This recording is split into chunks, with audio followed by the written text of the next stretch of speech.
반대하는 목소리 갖고 계신 새정치민주연합 김광진 의원 연결합니다. 김광진 의원 안녕하세요. 예, 안녕하세요. 김광진입니다. 자, 먼저 이 학점 인정 제도 반대하시죠? 이유는요? 사실은 이거는 뭐 반대 찬성을 떠나서요. 제도 자체를 국방부가 아무런 계획과 기준도 지금 갖고 있지 않은 것이고, 예.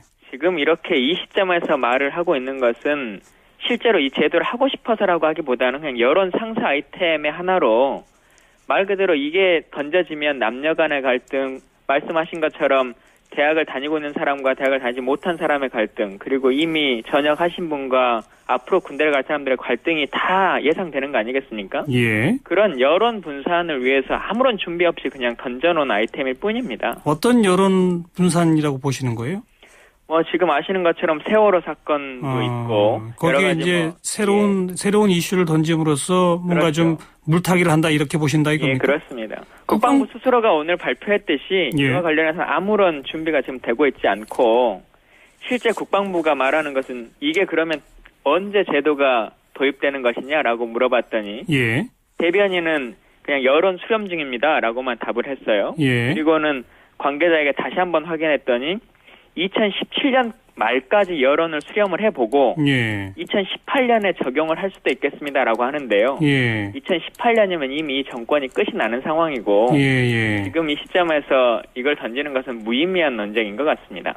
그래도 뭐 지금 언론 보도상에 보면은 상당히 구체적인 검토를 하고 있는 것 같긴 하거든요. 군 복무 중에 교육훈련 이런 부대 활동 같은 걸 점수화해서 대학 교양 과목 학점이나 또 기업체 후봉으로 전환을 한다. 1단계는 뭐 학점화가 가능한 교육훈련이나 부대 활동을 발굴하고 2단계 법제화를 해서 3단계 각 대학 또 산업체 등에서 수용하도록 한다. 뭐 이런 게 쭉 있거든요. 말씀 주신 것처럼 그 평생교육진흥원에다 맡긴 용역에 나와 있는 내용인데요. 국방부가 말하는 것처럼 이게 평생교육진흥법상에서 학점은행제나 이런 것으로 하겠다라고 하는 것을 용역을 주면서 평생교육진흥원에다 맡긴 용역입니다. 2년도에요. 그래서 이 자체가 크게 심각하게 많이 논의되고 있었다고 보기 어렵고 또 하나는 제가 국방위원회에서 2년간을 일을 했는데 어쨌든 장병들의 처우 개선이나 이런 문제에 대해서 제가 많은 관심을 갖고 봤지만 지난 2년간 단 한 차례도 이와 관련한 논의가 없었고요. 군 가산점과 관련한 논쟁이나 이런 것들이 있을 때도 국방부가 이것을 대안으로 제시한 적도 단 한 차례도 없었습니다. 갑자기 불쑥 내놨다 이건가요? 그렇습니다. 미리 언질 받으신 적도 없었고? 언질 받은 적도 없습니다. 근데 어쨌든 그래도 뭐 군 복무 기피 풍조를 줄이기 위해서도 뭔가 군 복무에 따른 보상은 해줘야 되는 거 아니냐. 보상 방법 중에 하나로 학점 인정 제도도 검토할 수 있는 거 아니냐라는 주장도 있습니다. 어떻게 보세요? 저는 조금 인식을 달리했으면 좋겠습니다. 대한민국의 국민들이 국방의 의무를 다하는 것은 문제가 있다. 그러니까 보상을 해줘야 된다라고 하는 인식을 이제 벗어나야 됩니다. 군생활 하는 것 자체에서의 만족스러움을 느낄 수 있도록 제도 개선을 해야지 이미 군복무는 안 좋은 것이니까 보상해주겠다고 하는 논리는 바꿔야 됩니다. 다시 말하면 지금 현재 급여의 문제에 있어서나 장병들의 처우 문제에 있어서도 보면 국방예산 전체 35조 원, 연간 35조 원의 예산 중에 1.77%만이 65만 장병들의 급여입니다. 일반 사병들에요. 그래서 이것만 현실화시켜줘도 실제 복무를 하면서에 느낄 수 있는 자존감이나 혹은 여러 가지 문제들이 해결될 수 있는 것이고요.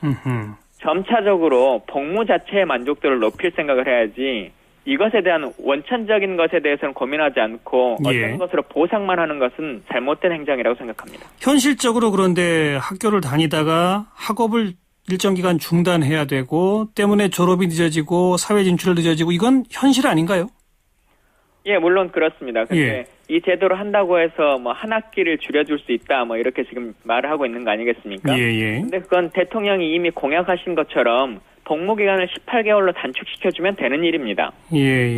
양 모든 후보들이 다 처음에 공약을 했던 사항이고요. 그리고 현재도 사이버 지식정보방이라고 하는 것을 통해서 인터넷으로 수강을 군생활을 할 수 있도록 되어 있습니다. 그렇죠. 그러나 문제는 뭐냐면 현재 전 군에 있는 어떠한 컴퓨터도 무료인 컴퓨터가 없습니다. 사이버 지식정보방에는 전부 다 비용을 주고 사용하도록 되어 있거든요. 그래요? 이런 것부터 현실화시켜주고 인터넷 수강이 가능하도록 하는 것, 이런 것들부터 빨리 좀 했으면 좋겠다는 생각입니다. 그 사이버 지식정보방 들어가려면 돈 내야 된다고요? 그렇습니다. 1시간에 540원의 비용을 지불하고요. 그래요. 그리고 실질적으로 군인들이 6시에 퇴근한 이후에 컴퓨터를 사용할 수 있는 시간도 그렇게 많지 않음에도 불구하고 몇 대 있지 않기 때문에 실제 10분, 20분밖에 하루에 사용할 수가 없습니다. 10분, 20분 갖고서는 강의 1시간 듣기도 어렵죠. 그죠? 그렇죠. 그러니까 컴퓨터 수를 늘려주고 실제 지금 현재 도입되고 있는 제도들도 잘 되도록 해주는 것이 급선무인 거죠. 근데 또 한 번 앞에 18개월로 단축해주면 한 학기 단축된다라고 말씀하셨지만 그래도 또 어쨌든 18개월 동안의 공백은 생기는 거 아니냐라는 현실로는 어떻게 보세요? 그와 관련해서는 저는 이런 제도는 가능하다고 생각합니다. 요즘 뭐 취업이나 여러 가지 문제에 있어서 들어가는 데 있어서의 경쟁에 가산점이든 어떤 혜택을 주는 것은 온당한 방식은 아니라고 생각합니다. 그건 위헌 판정도 받았죠. 그렇습니다. 근데 그렇지만 어쨌든 대한민국의 많은 국민들이 인지하듯이 남성들이 군 생활로 인해서 한 2년 정도의 시간이 조금 더 사회생활에 진입하는 데 피해가 있다라고 하는 것을 인정하기 때문에 호봉으로 인정해주는 방식. 그래서 그건 뭐 급여 차이가 그렇게 크게 나는 건 아니니까 호봉이라는 거지. 그런 거나 아니면 입사할 때는 차별을 두지 않으나 퇴사할 때의 기준을 조금 더 늘려주는 방식. 2년 더 다니게 정년보다도? 예, 그렇습니다. 뭐 이제 국가 공무원은 국가가 임의로 2년이든 뭐 이런 걸 정할 수 있겠습니다만 사기업은 강제할 수는 없겠지만 하여튼 퇴임할 때 그만둘 때 기간을 조금 더 늘려주는 방식은 가능할 거라고 생각합니다. 지금 공공기관에서는 호봉 인정을 해주고 있죠. 공공기관은 현재도 해주고 있습니다. 그걸 이제 민간 기업에까지 확대하는 방안 이런 걸 먼저 좀 하자. 예, 그렇습니다. 그리고 군 생활에서의 만족도를 높이는 쪽으로 더 우선하자 이런 말이군요. 그렇습니다. 네. 지금 근데 일부 대학에서는 이런 걸 또 환영한다는 목소리가 있거든요. 그건 어떻게 보세요? 일부 대학이 환영한다고 지금 될 수 있는 일은 아니고요. 군 가산점 문제에도 가장 문제가 됐던 것 중에 하나가 이걸 도입한다라고 하면 공무원 시험을 보는 한 5-6%의 사람들밖에 혜택을 못 보는 거 아니겠습니까? 가산점 제도가 그랬었죠. 가산점 제도가 그렇죠. 학점 인정도 만약에 시행한다라고 하면 전국의 모든 대학들이 이것을 동의해줘야 되는데 그게 불가능한 시스템이고 뭐 예를 들어 특정한 뭐 10개 학교만 동의한다고 하면 그 학생과의 차별은 또 어떻게 해결할 것인지 얘기가 복잡해지는군요. 그렇죠. 사실은 이 모든 것들에 대한 것을 행정부가 다 대안을 제시하고 고민을 한 이후에 국민들에게 발표를 해야 됩니다. 그게 정당한 행정이죠. 그런 검토 없이 불쑥 던진 저희가 의심된다 이 말이군요. 그렇습니다. 여기까지 듣겠습니다. 고맙습니다. 새정치민주연합의 김광진 의원까지 군복무 학점 인정 제도에 대한 찬반 의견을 들어봤는데요.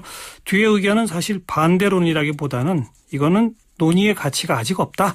이런 주장으로까지 들리는군요.